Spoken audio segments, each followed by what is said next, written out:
evening. This is All India Radio Kohima. I'm Jonas Yantan with Evening News. The headlines. Nagaland set to host final leg of B20 event. Chief Minister Neiphiu Rio says elaborate preparation is on.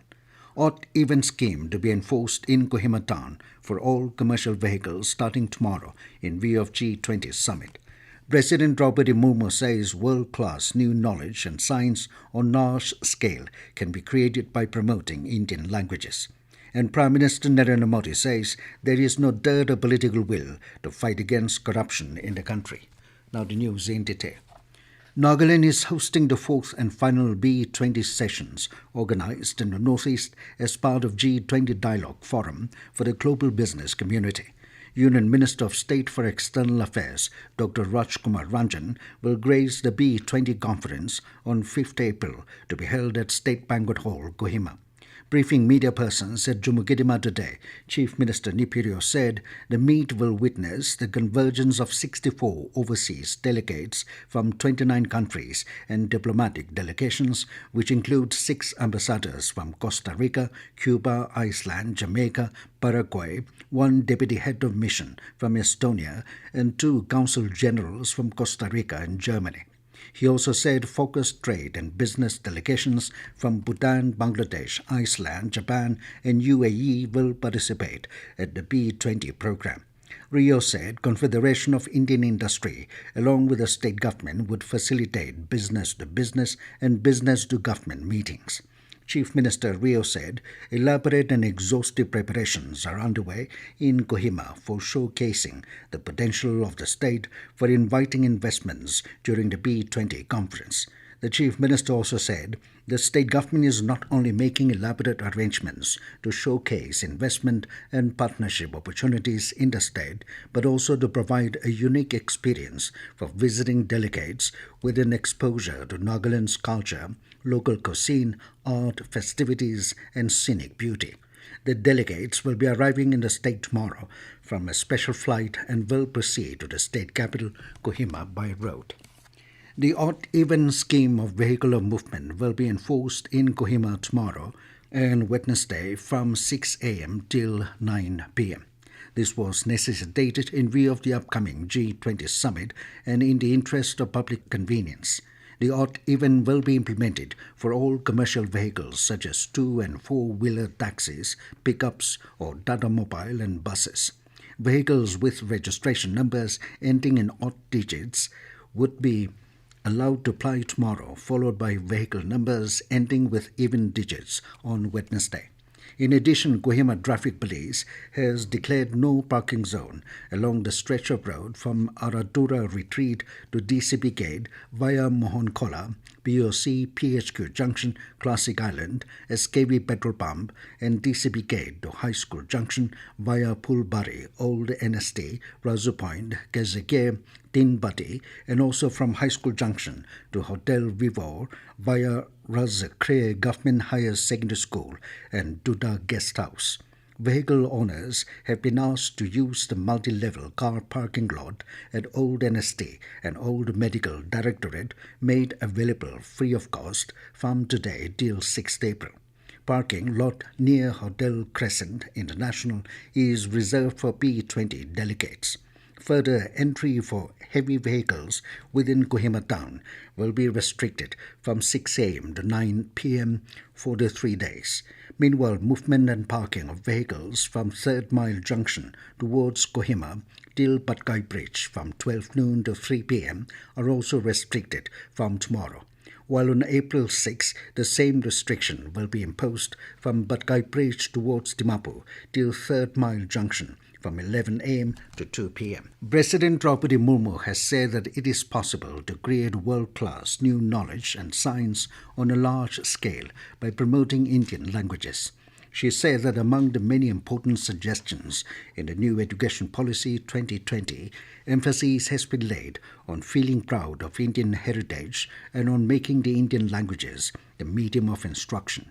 Addressing the 36th convocation of the Indira Gandhi National Open University today, the President lauded the progress made by women in several sectors, including education, and noted that 55% of the students who received their degrees, certificates, and diplomas were women. Murmu added that girl students accounted for more than half of the students who had received gold medals today. In Nagaland, the Indira Gandhi National Open University, IGNOU, Regional Centre Kohima, held its 36th convocation at Ura Academy Hall today.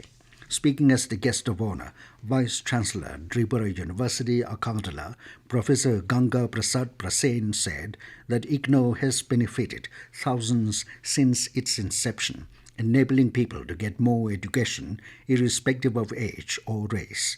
He noted that due to the shortage of universities in the northeastern states, especially in Nagaland, IGNOU has become an ideal institution for any individual to pursue a higher level of studies.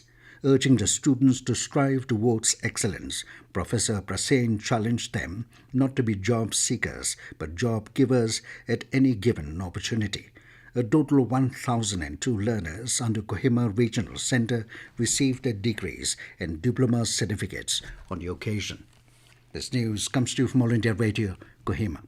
You can also listen to this news bulletin on News On Air app and YouTube channel AIR News Kohima. In a special series, All India Radio brings you excerpts from the Prime Minister's Man Ki Baat. This is how our Prime Minister connects with millions of countrymen with the programme Man Ki Baat, aired on the last Sunday of every month on All India Radio. This series, which started on October 3rd, 2014, will complete its 100th episode in April 2023. In the 38th episode of this special programme, let's listen to those excerpts of the Prime Minister in which he asked the world to brace itself against the threats posed by terrorism and be on their guard. India has been fighting terrorism since the last so many years. Whenever this issue was raised by India on global platform, seldom did anyone side with India. But today, the whole world is facing the perils caused by terrorism, which is now seen as the biggest threat to humanity. In the Man Ki Baat program broadcast on 26 November 2017, the Prime Minister reminded us all of this grave danger we continue to grapple with. कुछ वर्ष पहले भारत जब दुनिया के सामने आतंकवाद की चर्चा करता था, आतंकवाद से भयंकर संकट की चर्चा करता था, तो दुनिया के बहुत लोग थे जो इसको गंभीरता से लेने के लिए तैयार नहीं थे। लेकिन जब आज आतंकवाद उनके अपने दरवाजों पर दस्तक दे रहा है, तब दुनिया की हर सरकार, मानवतावाद में विश्वास करने वाले, लोकतंत्र में भरोसा करने वाली सरकारें आतंकवाद को एक बहुत बड़ी चुनौती के रूप में देख रहे हैं। आतंकवाद ने विश्व की मानवता को ललकारा है। आतंकवाद ने मानवतावाद को चुनौती दी है। वो मानवीय शक्तियों को नष्ट करने पर तुला हुआ है और इसलिए अब सिर्फ भारत ही नहीं, विश्व की सभी मानवतावादी शक्तियों को एकजुट होकर आतंकवाद को पराजित करके ही रहना होगा। The special Man Ki Baat series can be heard every day in the morning and evening bulletins. Prime Minister Narendra Modi has said that there is no dearth of political will to fight against corruption in the country under the present government today. Speaking at the Diamond Jubilee celebrations of the Central Bureau of Investigation (CBI) in New Delhi, the Prime Minister said the present government is working in action mode against black money, hoarders and the root causes of corruption, with the primary goal to reinstate, nurture and strengthen people's belief in the system. On the CBI's role, Modi said that through its functioning, efficiency and capabilities, the CBI has imbibed a sense of deep faith among the people towards it. He said in the last 6 decades, the CBI has earned recognition as a multidimensional and multidisciplinary investigation agency. On the occasion, the Prime Minister conferred the President's Police Medal to 18 officers of CBI for their distinguished service and gave away gold medals to 3 officers for Best Investigating Officers. He inaugurated the newly constructed office complexes of CBI at Shillong, Pune and Nagpur. Modi also released a postage stamp and a commemorative coin marking the Diamond Jubilee celebration year and launched the Twitter handle of CBI. Director General of Police Nagaland Rupin Sharma today launched 2 traffic patrol light motor vehicle cars for DEF Kohima. An official statement said the traffic patrol has been conceptualized for speedy and effective mobility of traffic personnel to attend to any traffic-related emergencies, patrol the city for effective enforcement of parking and traffic laws, detect and apprehend violators, as well as deterrence against violators. And now 20 news, here are main points again. Nagaland set to host final leg of B20 event. Chief Minister Neiphiu Rio says elaborate preparation is on. Odd even scheme to be enforced in Kohima Town for all commercial vehicles starting tomorrow in view of G20 Summit. President Droupadi Murmu says world-class new knowledge and science on large scale can be created by promoting Indian languages. And Prime Minister Narendra Modi says there is no dearth of political will to fight against corruption in the country. That is all we have in this evening news bulletin. Good night.